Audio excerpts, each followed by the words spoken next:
Alam mo ba na kahit 8 servings lang o 8 piraso lang mabenta mo nito kada araw, pwede ka nang kumita ng 41,000. Oo, makakaipon ka nun. Ayan. Una, maganda tayo ng 150 ml na microwavable container. 8 piraso lang ha. Tapos lagay ka ng mga 4 hanggang 5 kutsara ng harina sa isang lutuan. Kahit anong lutuan, kung ano meron ka dyan, yung nagamitin mo, tsagain mo muna sa una. Tapos next nyan, 24 grams ng buko jelly powder. Yan. Tapos unti-unti mong ilagay yung 800 ml ng tubig. Ang katumbas niyan sa cup, 4 na cups. Okay. Kasi bawat isang cup, 200 ml eh.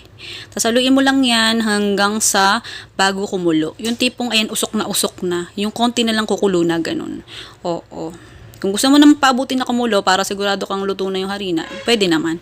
Oo. Tapos ayan, sa pagsalin niya, sa bawat hinge cups, isalin mo siya. Basta tansyahin mo na lang, tinensya ko lang to eh. Basta bago, wag mo pupunuin para meron kang space sa toppings. Kapag napatigas mo na, pag lumamig kasi to, mamumuo. Oo, ayan, pwede mo nang ilagay yung isang lata ng, ayan, mais. O, isang dilata ng mais. Hatiin mo sa 8 servings. Ang dami, diba? Tapos, dito, sa ating condensed milk, mga 3/4 cans lang ng condensed milk ang ilalagay. Tapos, bawat isang lalagyan, meron lang 2 kutsara ng condensed milk. Huwag ka nang hihigit sa 2 kutsara ng condensed milk o 2 teaspoon ganun. Kasi, sobrang ng tamis. Baka sabihin mo, ang tabang na siguro, malamang, kasi wala namang asukal yung, yung gelatin mixture o yung jelly mixture. Matamis yan kasi ang condensed milk matamis, templado na, tsaka malapot. Malalaman mo kung bakit kasi mauumay yung kakain, yung bibili kung pati yung mixture ng gelatin ilalagyan mo ng ng asukal. So sobra ang tamis, mauumay ka na kahit ikaw. Tapos pagka natakpan mo na, pwede mo nang ilagay yan sa rep. Mas masarap kasi itong kainin pagka nasa rep, diba?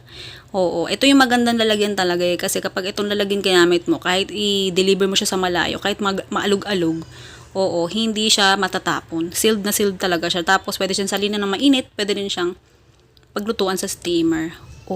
Ganon. Ito yung lista ng recipe tsaka costing. Kung nang bahala kung gusto mong subukan o hindi. Ayan na. Napakadali lang naman gawin, diba? Kaya kayang-kaya mo yan.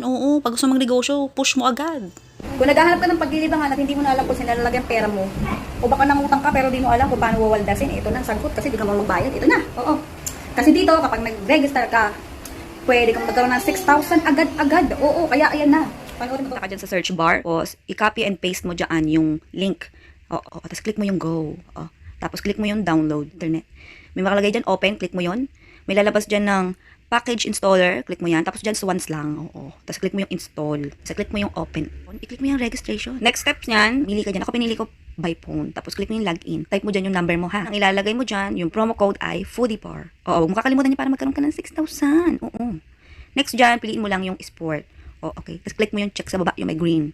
Okay, nandito na tayo sa pinaka-app. Dahil mabay tayo, ayan, tuturuan kita kung paano mag-cash in. I-click mo yung GCash.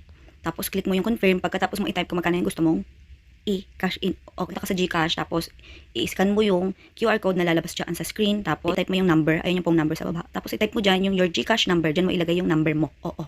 Tapos sa choose file, ilalagay mo dyan yung screenshot nung pag-send mo nung top up mo. Okay. Next, sa baba niyan, i-type mo naman yung reference number. Nakalagay yun sa GCash dun sa pinag-send mo. Okay. Pagka-type mo, click mo lang yun confirm. Next, payment successful na. Pwede ka na makapaglaro agad-agad niyan. Sa sports, punta ka dyan, pili ka, pwedeng live, pwedeng hindi. Kung anong gusto mo. Ayan, kaya kung gusto mo magkaroon ng instant na 6,000 plus, ito na, maglaro ka na sa sports at mag-cash in kahit 50 pesos. Sige na, go!